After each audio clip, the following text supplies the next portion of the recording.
Hey guys, it's Ms. Heydrich with your Space Objective 2 video, which is to understand that gravity is the force that governs the motion of our solar system. You have 5 essential questions and an action item.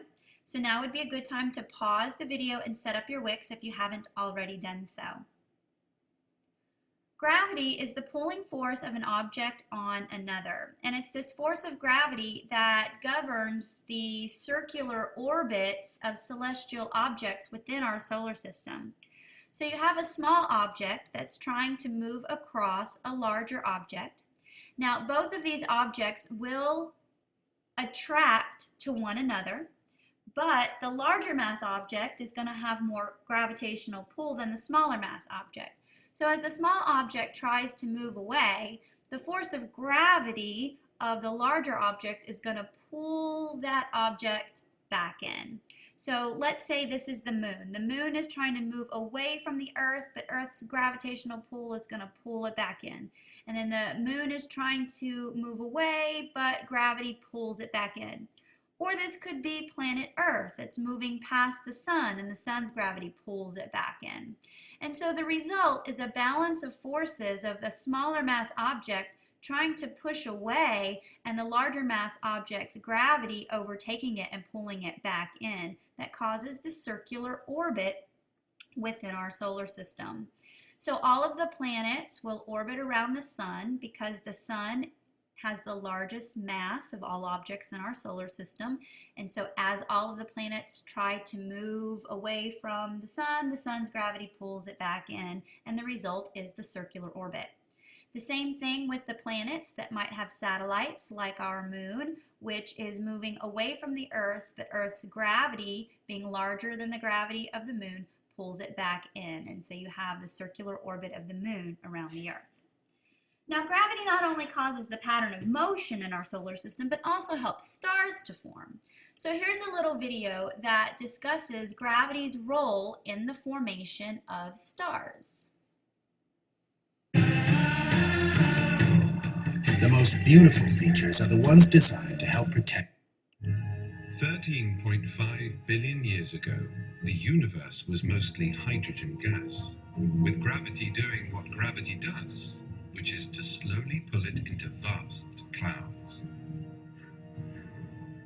Hydrogen is the simplest of gases, but it has a very special property. It's a tremendous source of power. Heat hydrogen to around 10 million degrees and it begins to produce the energy that makes the stars shine and supplies the universe with warmth and light. To see how this works, let's imagine we could make a small star here on Earth. First, we need plenty of hydrogen gas. About a sports stadium full would be perfect. Next, we need to imagine squishing this hydrogen together, just as gravity does in space.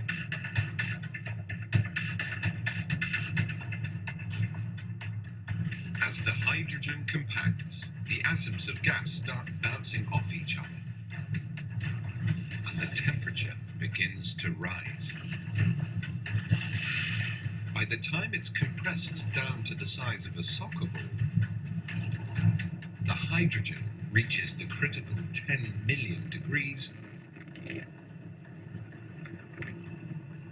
and a process called nuclear fusion begins. The hydrogen starts to fuse together, making a new, heavier material, helium.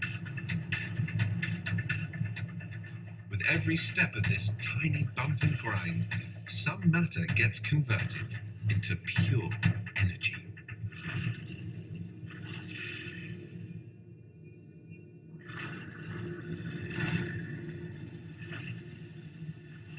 We have created a miniature star.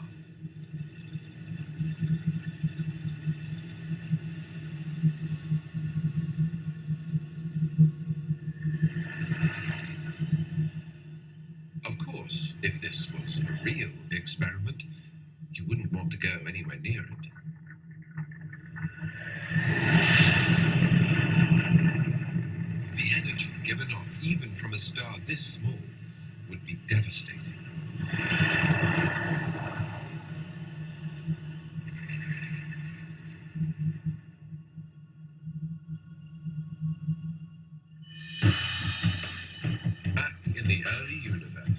the same process happened for the first time on a much, much bigger scale. Gravity compressed the hydrogen gas clouds over millions of years until deep in the center, the hydrogen became hot enough for fusion to occur.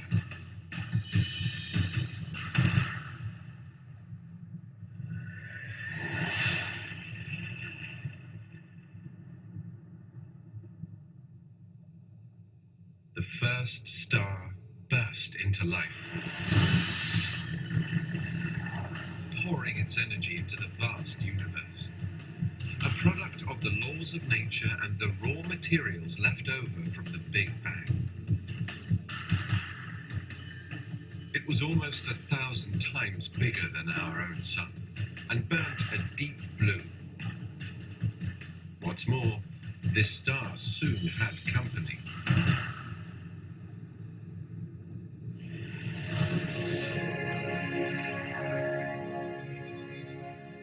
The stars were turning on.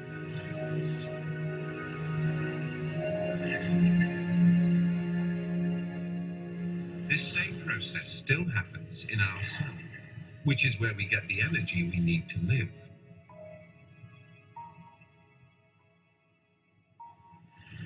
But there was still a long way to go to get from this to where we are today. So you can see that gravity plays a very important role in the formation of stars, as well as governing the motion of objects within our solar system. So the process of stars being born begins with gravity. Gravity is pulling hydrogen atoms together and pulling in more and more and more and pulling it into a smaller and smaller and smaller space, and the pressure and the temperature is building, and eventually it gets hot enough, that 10 billion degrees that is required for fusion ignition to occur. So nuclear fusion is the process where two smaller nuclei, like hydrogen atoms, come together to form a larger atom like helium. And this process produces an enormous amount of heat and light. So one hydrogen plus another hydrogen produces helium and heat and light that's given off by the stars like our sun. Now, older stars are composed of heavier elements because the longer fusion is happening, the heavier and heavier and heavier elements that are going to eventually form. So we can actually study the composition of stars and determine their age. If they have a lot of hydrogen, then the star is relatively young, but if the star has a lot of heavier elements like iron, then we know that the star has been fusing for a long time and is probably older. So the life cycle of stars compared to our life cycle, which is very familiar to us, stars begin their life as a protostar. This is simply when within a nebula the gravity is pulling all the hydrogen in, and eventually that fusion ignition temperature is reached, and then a star is born. So an infant star is one that has just begun nuclear fusion. And as long as fusion occurs, a star is going to stay in this phase of its life, which is called the main sequence.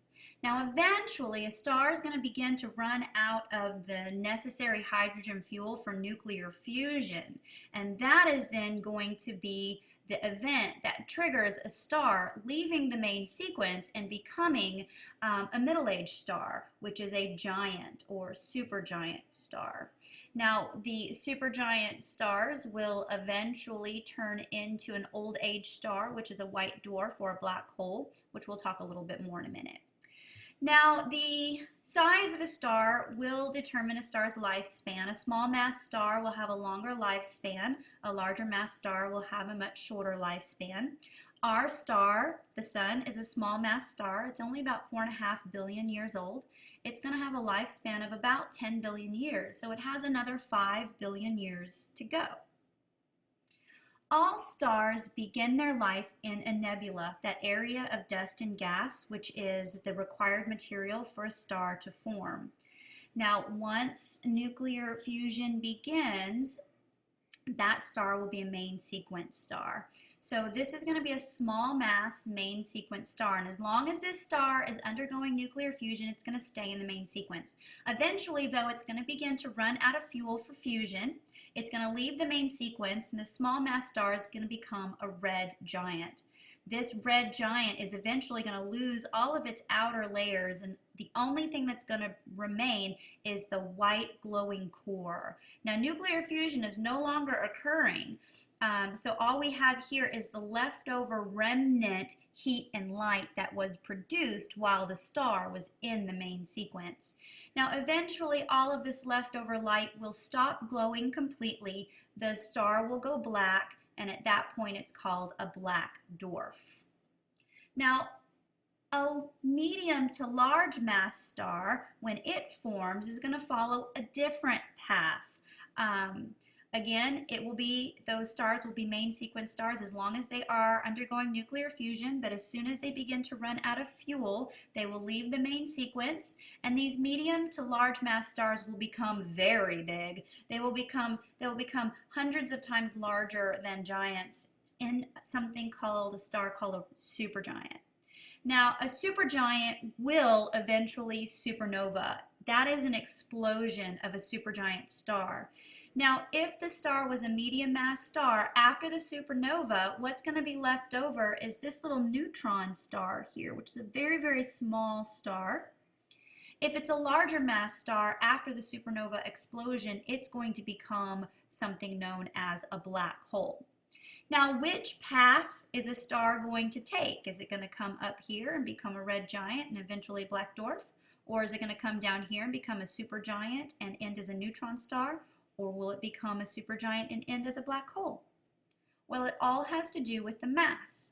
A small mass star will follow this path here, ending in a black dwarf. A medium-sized star will follow this path here, which will end in a neutron star. And the largest mass stars will follow the same path, but after they supernova, they will turn into a black hole. So a Hertzsprung-Russell, we've seen this already. You should be familiar with it. What I want you to understand is that this diagram really only represents a particular moment in time and where that star currently is. Millions of years from now, the star's position might be different on the HR diagram.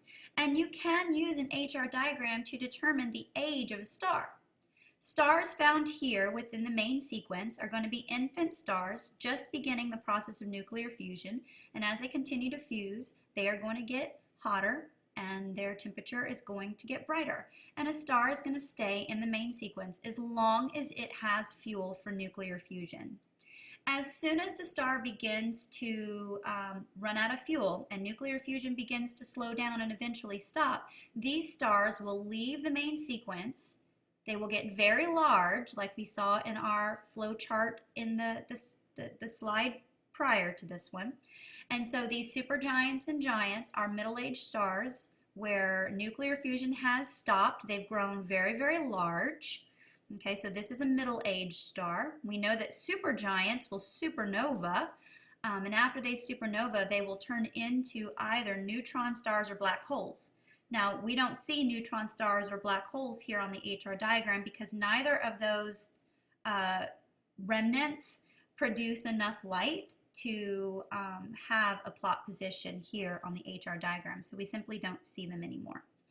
Now, giants, after they lose their outer gas layers and then the core is left over, that white glowing core is called a white dwarf. So this is an old age, eventually death of the star.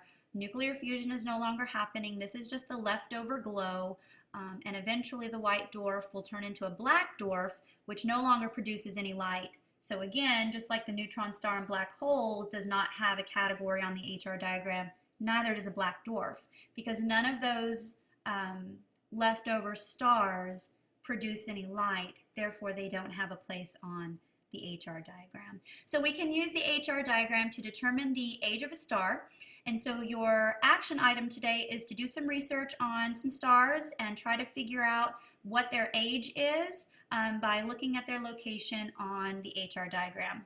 Until next time, guys, I'm out.